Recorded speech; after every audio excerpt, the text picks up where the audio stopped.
This evening, as we get ready to start, I would like to maybe do something a little different, and that is for us to reflect for a few moments. Reflect on how far we've come, but also reflect on what got us here. For many, especially in the African American experience, that trip from the continent of Africa to this country is something that we need to reflect on often.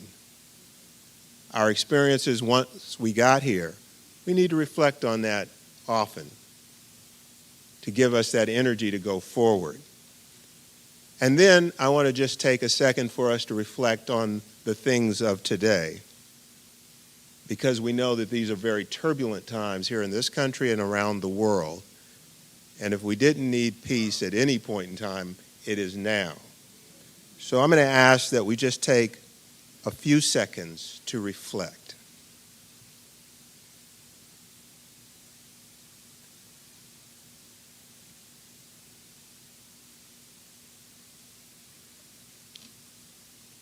Thank you.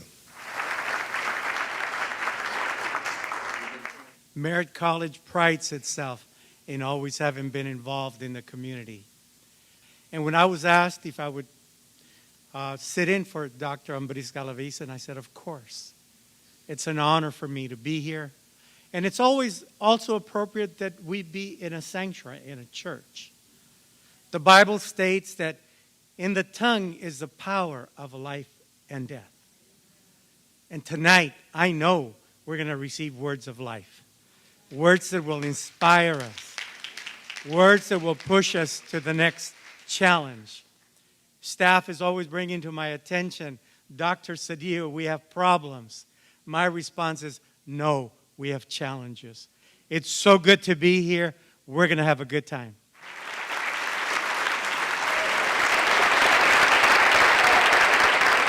Good evening. Thank you for being here. My name is Yana Lighthall. I am in the 10th grade and a proud member of the Martin Luther King Jr. Freedom Center.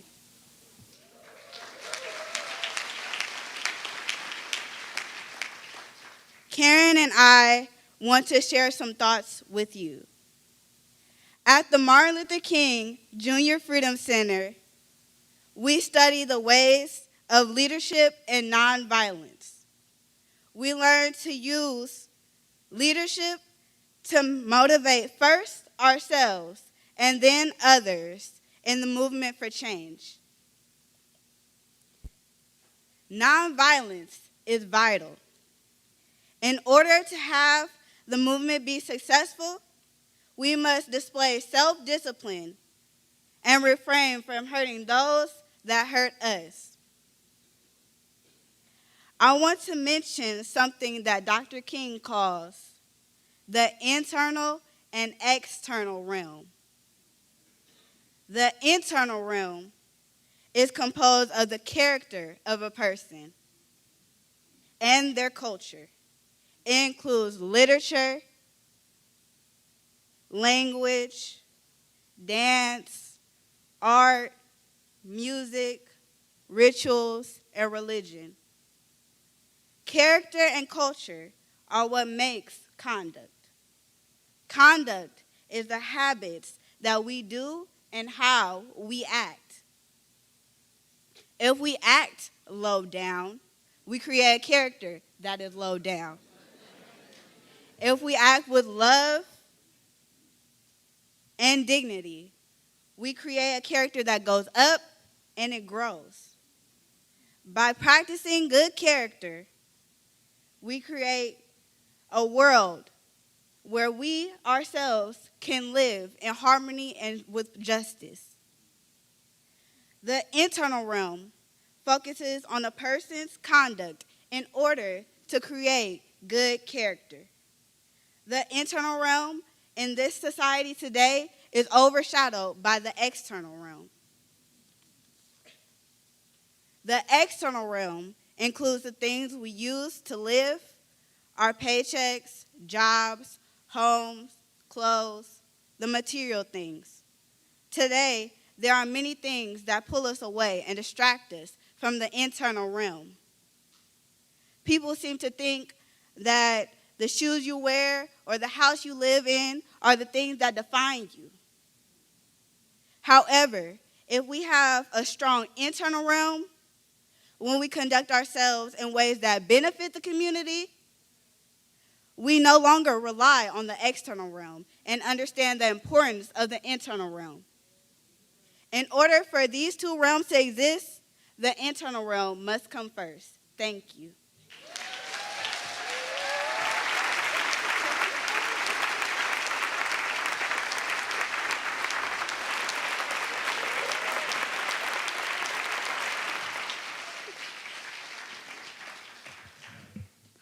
Hello, everyone. It's wonderful to see all of us here today with our different ages, races, cultures, and nationalities. My name is Karen Bustamante, but before I say more, I want to recognize our wonderful board of directors at the Martin Luther King Jr. Freedom Center. Our board is led by our chair, Mr. Roderick Lee. Please give our board a hand.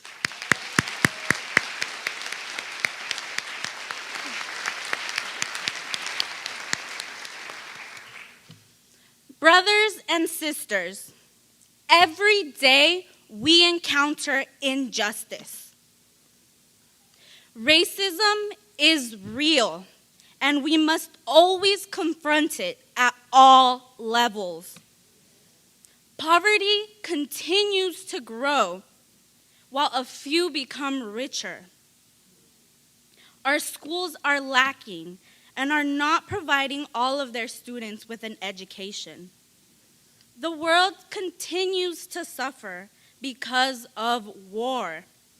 In order for us to make a change in our schools, our community, and the world, we must commit to nonviolence.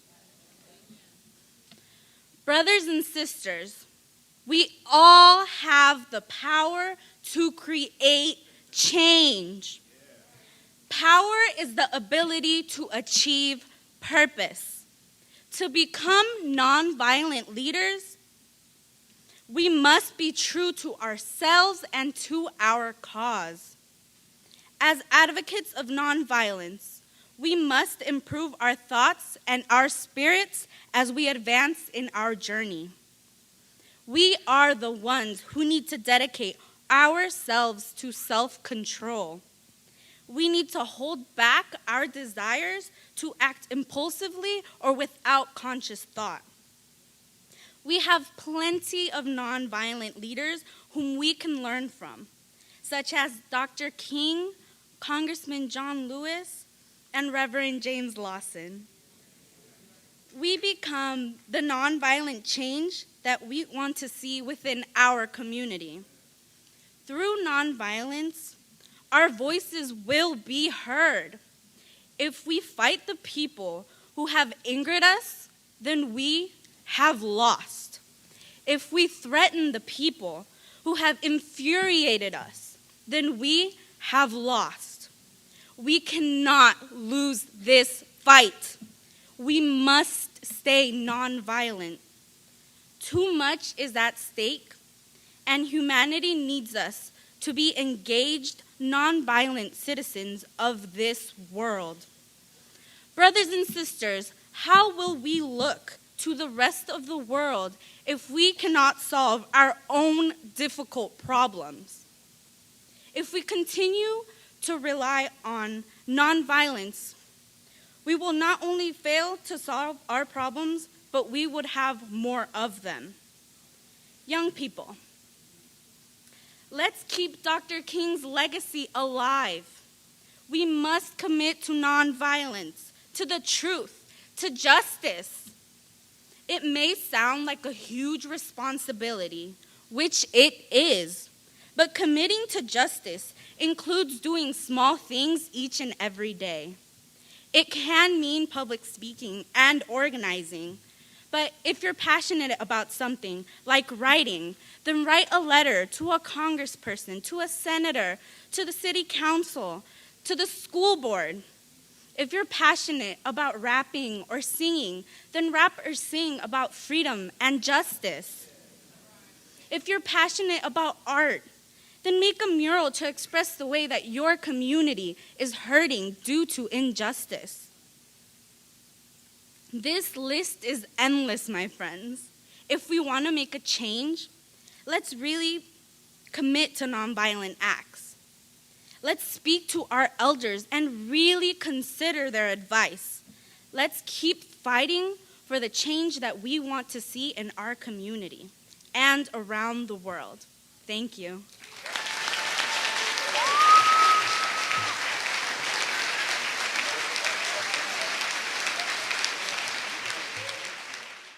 Yanae Lighthall and Karen Bustamante, only a reflection of this incredible youth and brilliance that we have today in our community that we don't really hear about in all the different areas that they're shining on a daily basis right here in our community. We're so, so proud of you.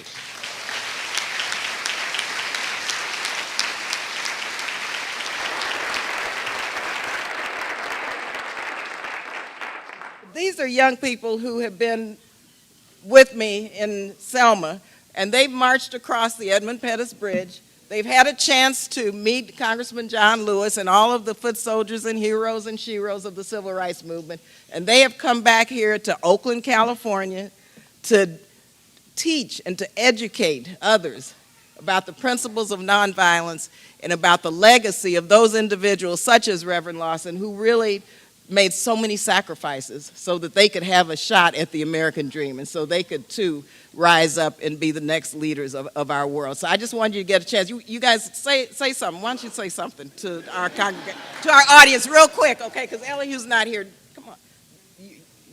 Just say one word.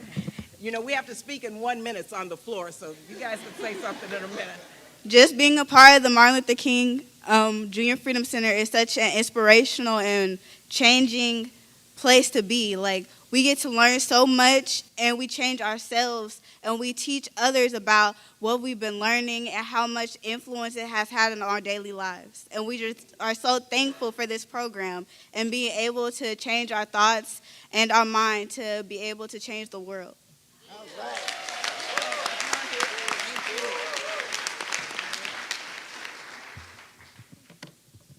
Well, being one of the youngest students in the Freedom Center makes me feel really special going on these amazing journeys. Before I was with the Freedom Center, I didn't have this great experience to go on great trips with congressmen and women. And meeting the president has been like a dream for me. And like when I went to Selma, I got to, meet him. And, the Freedom Center has taught me so many things about nonviolence and how it saves our world from, violence. And it's made the world better. So I just want to thank Roy, Karen, and everyone for letting me have a chance in the Freedom Center.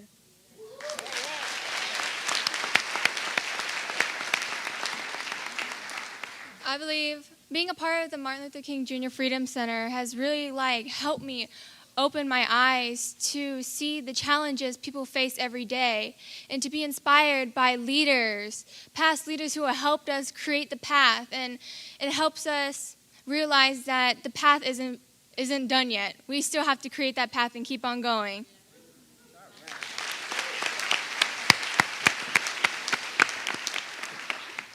You know, in school, we always learn about, the civil rights movements and how, all these old folks, did all the change. Well, but, what this program taught was, those old folks, they're old now, but they were all our age back then. And if we're facing the same problems, then the youth of today got to step up and be the youth that were, back then. And so this program has helped me, sort of see that, and I think that it's really important to acknowledge how the youth are the ones that should be responsible for the future. Thank you.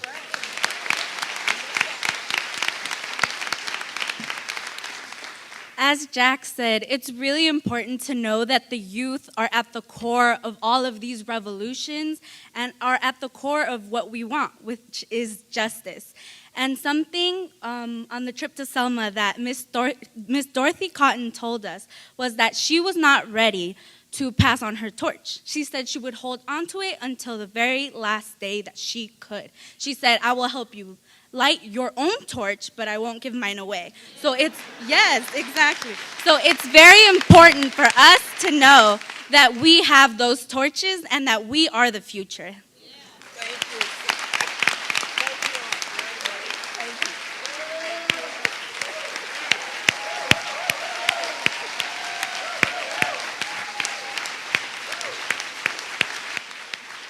Now, last year, the Civil Rights Museum at the Lorraine Motel in Memphis, Tennessee, reopened. We had probably 5 or 6 students from the Martin Luther King Freedom Center accompany me there for the reopening of the museum. And once again, they marched in the parade down Memphis. They had Oakland's banner, the Martin Luther King Freedom Center.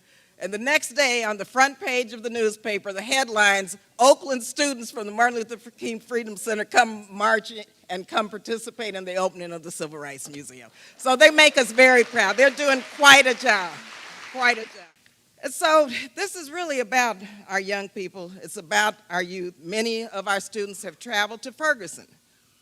They've traveled to Ferguson, bringing Oakland's spirit of justice, the spirit of nonviolence, and the spirit of encouraging peaceful protests and our First Amendment rights to challenge the brutality of what is taking place not only in Ferguson, but in Oakland and throughout the country.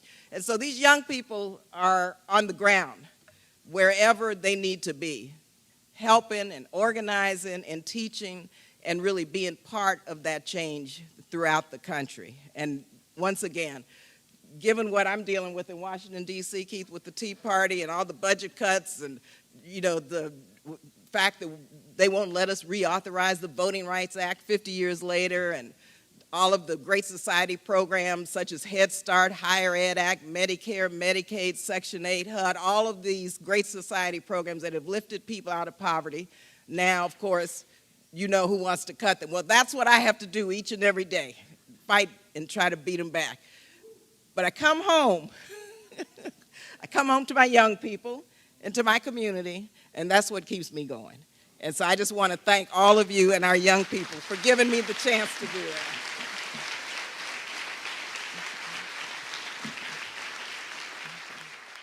Let me say this about nonviolence. It'll echo with what the young people were doing. Gandhi and Dr. King say nonviolence is composed of 3 elements. One is the dedication to the development of self-control. Self-control is absolutely necessary for a full life, for a whole life. The second element is the ability to learn how to learn. Unfortunately, as an educator, we as a sector have conveyed for too long that learning is a matter of willpower. It's a single, linear, analog activity.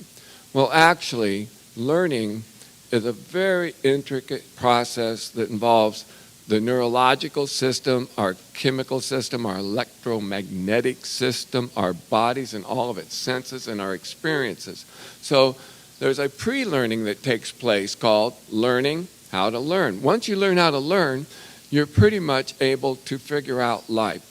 The third component is making a vow to truth. When Gandhi or Dr. King or other nonviolence leaders say truth, they don't mean the truth. They don't mean a truth. They mean a more precise or a more accurate understanding of the thoughts and feelings of another person without giving up your own thoughts and feelings. This leads to the capacity for analytical thinking and the development of collaboration and synthesizing different thoughts and ideas.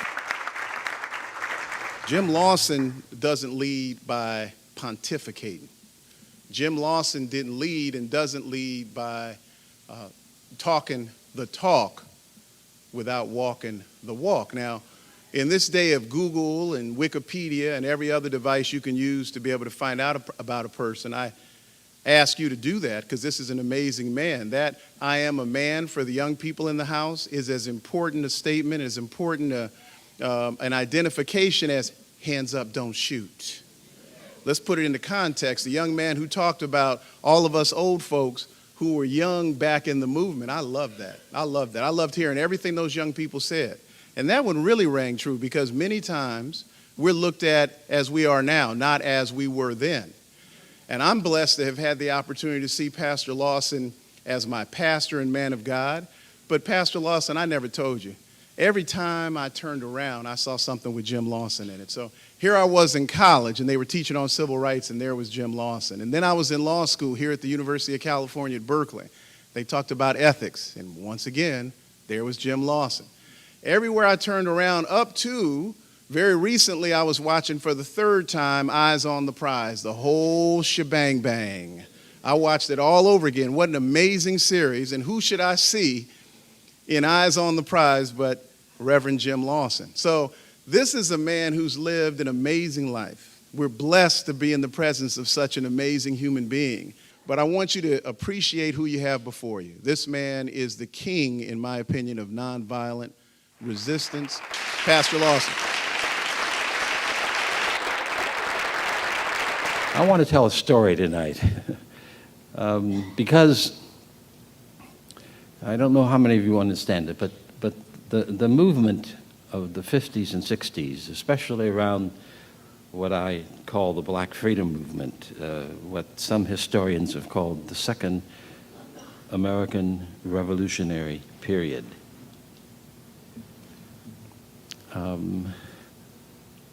was not only 17 years of my life that represented some of the most arduous times I've ever experienced, but also was a time of great exhilaration and excitement, great joy, great music, great humor, and good cheer. And so Ralph Abernathy one night in one of the mass meetings told this story, and I'm going to relate it to you. It was in that kind of a period. He tells of a southern city and the bus company, and onto the bus company at a bus stop. Getting on the bus was a huge, dark-skinned black man. And he was so big he had to bend in the middle of his back to stand up in the bus. He quickly jumped on the bus. He quickly took a seat directly behind the driver. And then the white driver noticed this Negro behind him, sitting behind him. And he said through the window with some amount of anger, "Boy, you can't sit there. Get up, go to the back of the bus." And this passenger just sat there, didn't budge, and didn't even seem to look at the driver. After a few moments, the driver, the second time with much more noise, said, "Boy, get up and get to the back of the bus." And still, the man sat, nothing on his face changing. He sits there. After a little longer period, the driver, who's up to this time refused to start the bus, says, "Boy, can't you hear me?" And he's enraged. "Can't you hear me? I said, get up and go to the back of the bus."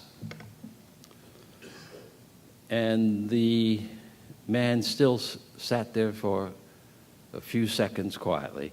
Then he pulled himself up, and he was big, as I've said already. He walked one step and stood next to the driver, and he looked down at the driver. He said, "Mister, I want to say to you two things. Number one, I ain't no boy.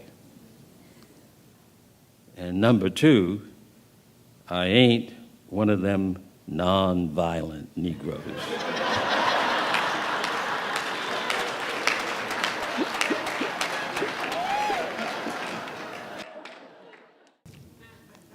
I want to speak from the theme. Where do we go from here? Chaos or community? With this sideline message that I saw also, what is the future of nonviolence in the USA? What is our future in nonviolence at all? That's the central question from the 50s and 60s that I think I want us to hear this tonight, because it's still the question for the 21st century.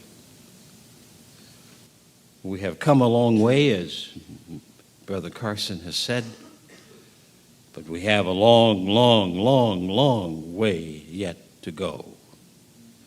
The Ferguson is just one example of it, a form of the racism that has not yet been faced by our nation.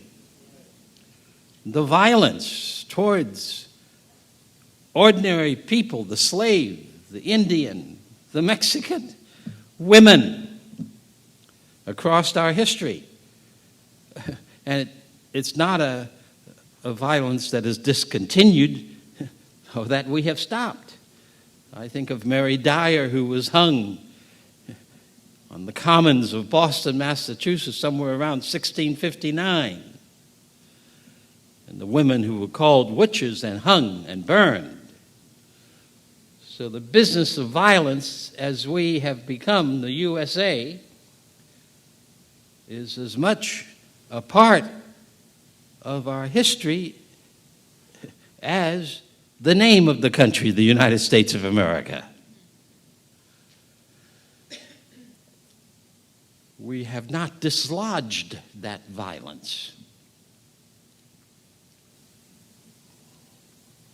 In the police shootings, the principle, it seems to me, is not about the force that the police officers use, but it's about how we as a country, across these 300 or 400 years,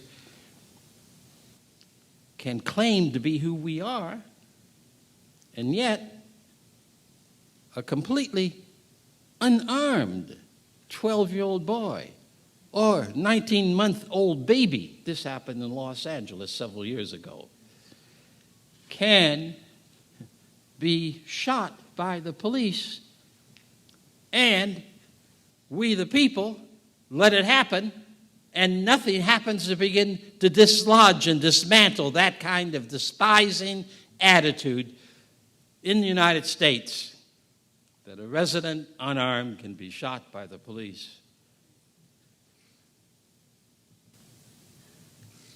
And the nation as a whole pretend that's normal procedure. Now, you can't go out here in the streets of Oakland and do that and not get convicted of first or second degree murder or manslaughter, but a police officer can. So the movement of the 50s and 60s was not, in my judgment, easily named the Civil Rights Movement. I don't like the name. It's a movement that's about trying to make liberty and justice and equality for all, and to create a society where indeed we are trying seriously and deliberately and making game on being true to our word. We hold these truths to be self-evident, that all are created equal. We the people, in order to ensure a more perfect union, do establish these United States of America. I want specifically to push you to understand that what we call the civil rights movement is a massive omnibus movement with many different dimensions. And I represent, as did John Lewis and many others who've been named here this evening, we represent the nonviolent direct action campaign.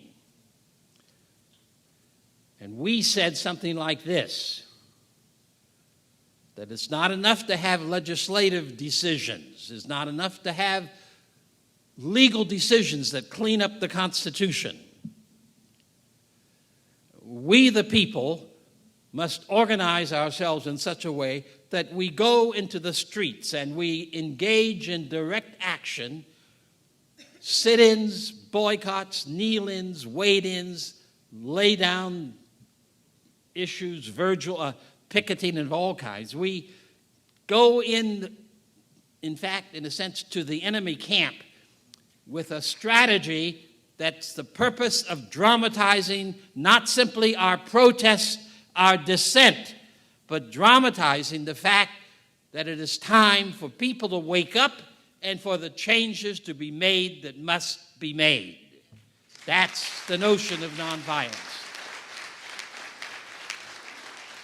And I would add to that something else, that you cannot have a democratic society without ordinary citizens being informed and engaged and taking action all the time in their local communities to make the democracy real. Can't be done.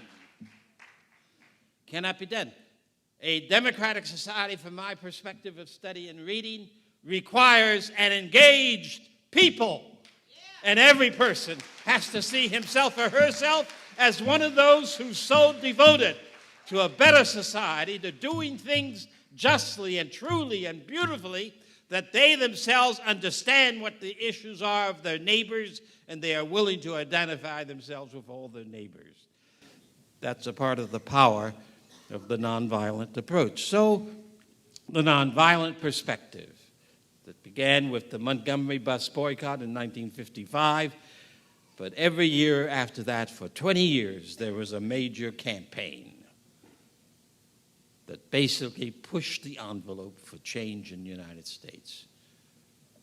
In 1960, it was the sit-in campaign. 1961, it was the Freedom Ride. 1962, it was the Albany Movement. Every single year, where literally millions of people marched, where tens of thousands of people went to jail, where there were actions of different kinds all across the nation, and literally hundreds and hundreds of actions of many different sorts, north, south, east, and west.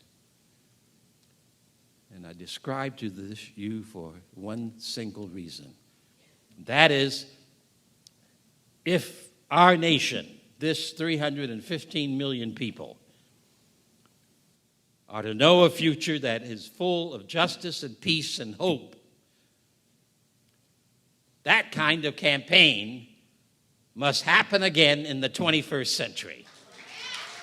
There's no other way about it. It must happen. And what some of us are still trying to do is to lay the soil for the 21st century nonviolent campaigns that the nation must have. The other thing I want to say about that is this. I've named it. We cannot change our country only by fighting racism. Racism is deeply sexist. It's history. I don't care whether it's a black church or anybody else. We cannot contend with racism if we will not deal with the sexism. After all, I think it's true. After all, I think it's true that sexism is the first oppression, the oppression of women, more than half of the human population, taking them out of responsibility not only for family life, and home life, and small communities around them, but taking them out of participation fully as equal people in all the matters of public life is one of the reasons we're not as good a country as we ought to be. And Oakland is not as good an Oakland as it ought to be. That's my perspective on the matter. And we cannot be for dismantling racism, and sexism if we're not in favor of dismantling violence. No way for that to happen. Violence and sexism and racism all have the same ideological perspective. That perspective is quite simple. Those three isms believe, well, let me say it a different way. Violence is premised upon the fact and the notion that some people cannot be talked to or treated with compassion and care. They can only be controlled by violence. Sexism says, of course, that women are inferior. They're not in the image of creation. And racism says that certain complexions are what the KKK call mud people and must have been formed by some satanic entity and not by the God of gods, the God who made the heavens and the earth. They still say that in the United States. And then these cannot be tackled if we do not deal with plantation capitalism. That's the kind of economy we have, for the most part, a plantation capital. It began with the expansion of Western civilization from Europe to Africa, to Asia, South America, to North America. Plantation capitalism does not believe the earth belongs to all the people birthed on it. Plantation capitalism believes that, in fact, a working person who, and all of us have to work, not only the care for ourselves and our own intimate environment, but we have to work in order to be able to support our children, ourselves, our families, to influence the surroundings that we live in. But plantation capitalism believes that those who do the labor are property rather than human. One of the ways that this is so true that I have seen in the last 20 or 30 years is the presidents of the United States who boast of how many new jobs have been created while they were presidents. And 50% of those new jobs that have been created in the last 30 years are jobs for poverty wages, where a person or a family cannot support itself from the income. And it is, as Martin King has said, a crime against humanity, a crime against God for a person to work and then have to be on food stamps. It's not that there's anything wrong with the food stamps. That's one of the responsibilities of a society. If a family cannot feed itself, we are supposed to see to it that we help them feed themselves. That's in the good book. This society has always sought for 400 years to keep some people down and out. That's what plantation capitalism has done and this continues to do. These four isms are together. They are connected. They represent spiritual forces of wickedness. They represent sin. They represent the brokenness of the human family here and all around the world. Our task must be, if we sense our humanity, our task must be to help one another form and shape and prepare the soil out of which will come the most creative nonviolent campaigns that the world has ever seen that will help this nation then to recover its soul and to recover its life. Nothing is more important than that. And it must be nonviolent campaigns. And so finally, I want to then talk about nonviolence itself. Nonviolence is a 20th century concept coined by Mohandas Gandhi of India around 1906, 1907, 1908. In those 3 years, from my own studies, that's when he coined, and he writes that in some of his writings. I coined the term in order to try to help people understand the power of nonviolence. Nonviolent power, he insists, is love power. So he writes, the nonviolence is not a negative term. The non means love, compassion. And he insists that love is the energy of the universe, the most powerful power that we have. And that if we human beings would recover that power of creation, we would be astonished at what our lives could accomplish and what we could accomplish together. Now, many of you practice nonviolence, whether you say you do or not. Because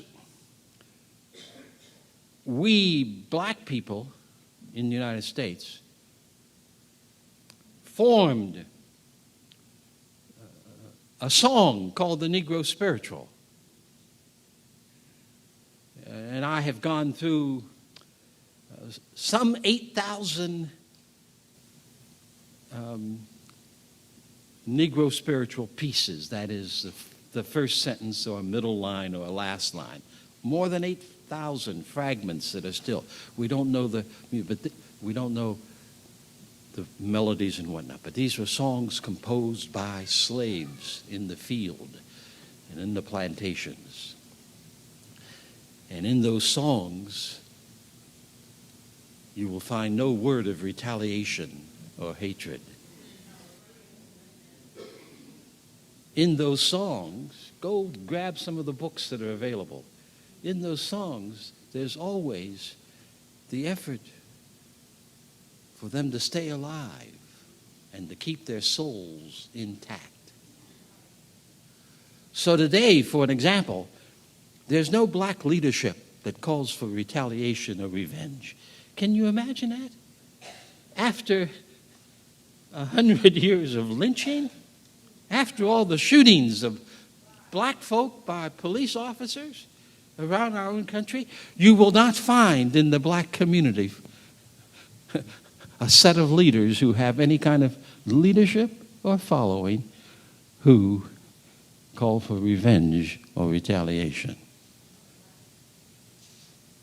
And most black folk in this sanctuary will have, in places where they've been hard put, you don't call it turn the other cheek, but you will have tried to solve a hostile moment not by retaliation or fear, but find a way to come back and help the person change his mind or her mind. We have done that for now 350 years, large numbers of us. And our leadership has always called for more justice, not retaliation. More access, more opportunity, not imitating the opponent that we have faced every day of our lives in many, many different cases. Now I'm saying that is the source of nonviolence that I love and that I heard as a child. In my family, in my St. James AME Zion Church, where my dad was the pastor, where we were raised. Go down, Moses. Wade in the water. These are all songs about we're on our way to the promised land. We're going to change this nation in which we live. We're in a plight in our country because too many people are imitating the despising of some human beings. And how far will we really be able to go if we continue that hatred of one another and the hatred of some people in our midst? Hate the Indian. This is our history. Hate the witch.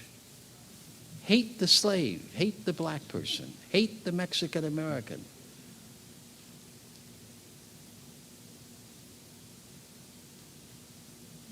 In the last 30 or 40 or 50 years, we've escalated violence everywhere. The problem, in my judgment, is not that people overseas hate us, and not that people overseas are different from us, except through culture and language and religion and many other ordinary human features. The problem is that our policies of the Western world, led by my own dear country, are policies that can only escalate wrong, escalate injustice, escalate torture, escalate killing, escalate despising of other people. Nonviolence insists that if you keep on doing an eye for an eye, then soon everyone is going to be blind, and you will have accomplished nothing. Our nation cannot go on shooting unarmed citizens and residents of our land. Simply cannot. That is the way of perishing. Nonviolence is reaching back into the ancient wisdom of the human race and seeing that our very birth is a creative energy coming from eternity. And that if we use the power of our birth, life, the power of our birth, love, we not only gain a sense of personal power and confidence, we not only tap the great potential of life, of the universe that is in every single one of us, but we will discover that life has infinite capacity to overcome wrong with right, to turn the other cheek, to face injury with pardon, disease with healing, and torture with care. Each person can be a singular power that is a reflection of eternity. And that is power, especially if we learn to live it and learn to use it and understand it. That's nonviolence. So the call to nonviolence is a call to be fully human.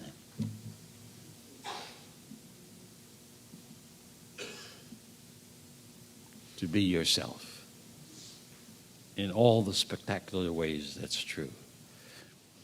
Nonviolence also insists that it's power. And so ordinary people, campaigns are begun by ordinary people organizing a handful of people around an issue and working on it. Many of you are doing exactly that. The first level of non-power is the personal. The second level of nonviolence is forming a community, your own family, your own intimates. The third level of power is creating a campaign in your community about a wrong that needs to be corrected, an issue of justice that needs to be established. A part of the work we have to do here is the work of recovering our history. Recovering our history. All across our own country, there are wonderful illustrations in biography in every decade, in every century, of people who through nonviolence have made a great difference. So where do we go from here? Now, I've named first the task to say the struggle is not over. We have lost a lot of water and ground, I think, in the last 20 years. In the community of goodwill in our cities, we do not come together as a resisting movement in our cities. The black community, in many ways, I maintain, is not resisting the toxic realities in our society. I think that nonviolence is the way that change can take place. I recall the 61 Freedom Ride campaign, where just 16 people began a ride on a desegregated fashion down the east coast of the Atlantic coast, rather. When they hit Birmingham, they met the FBI, the KKK, the White Citizens Council, the local police. And so there was a bus that was burned. Another bus was met in Birmingham by a white mob. The police stood aside, disappeared, and that white mob tried to devastate the 13 riders on that bus. The riders were so injured and so hurt that they felt they could not go on.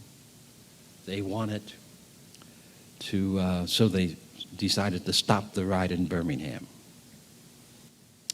And I think that would have changed the very character of what happened down the road. Selma probably would not have happened.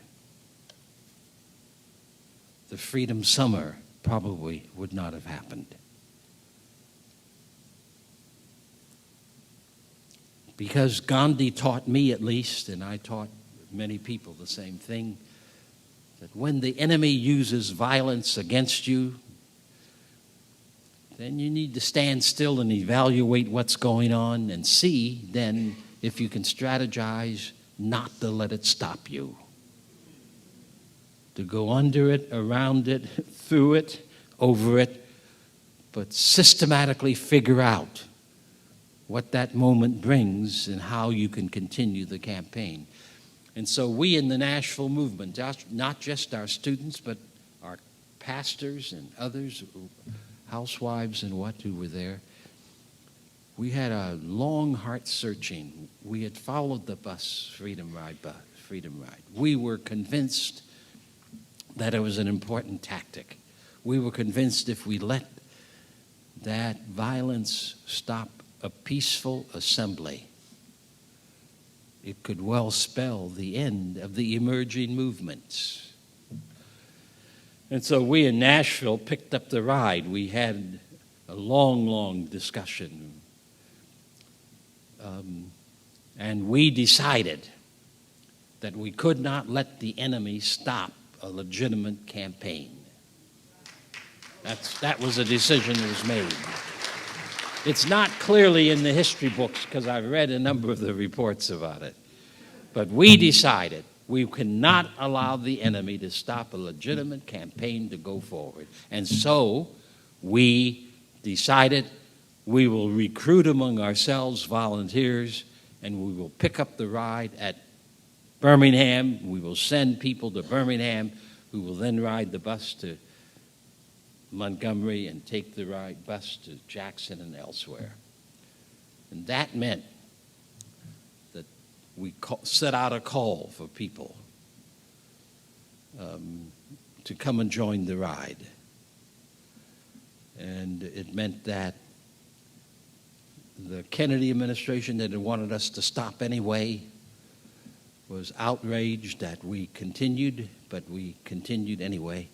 It meant that over 400 of us were in the jails of Mississippi and in the torture camp of Parchment the summer of 1961.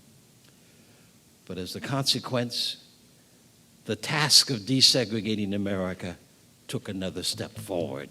Incremental and small, but it took a step that meant then that Selma could happen, that the 64 Civil Rights Bill could be passed, and the 65 and the 66 and the 68 and so forth and so on.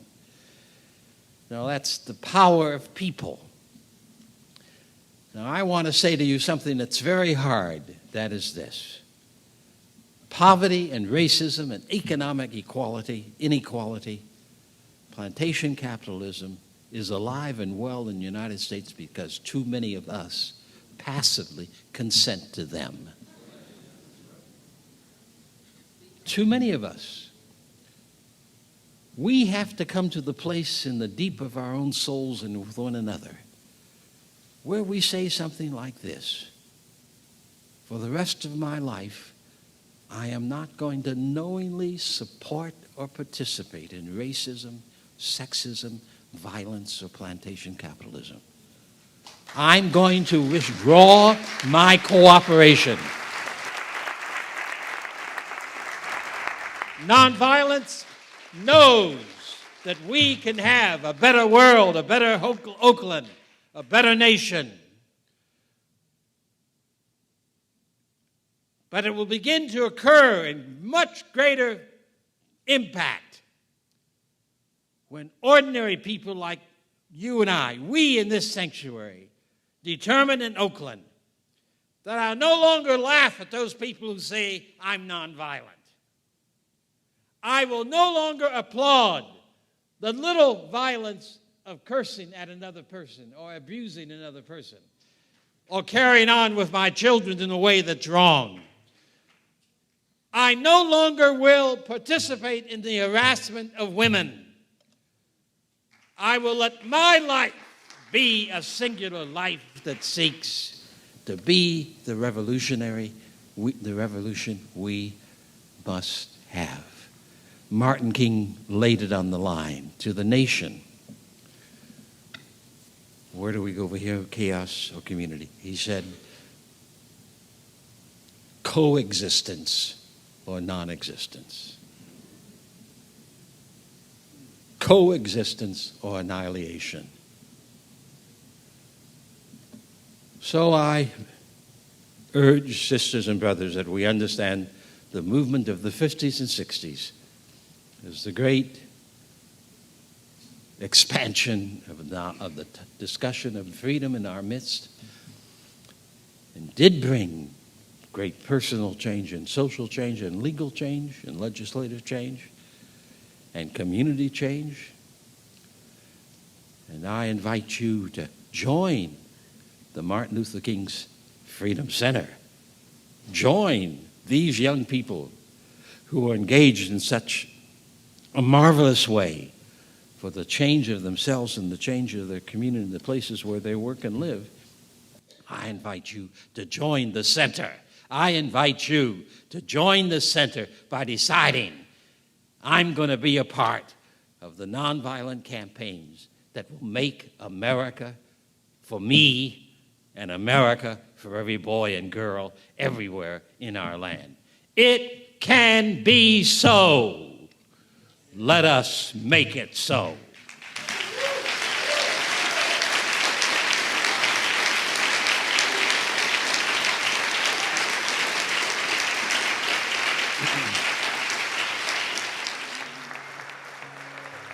I've been in the storm so long.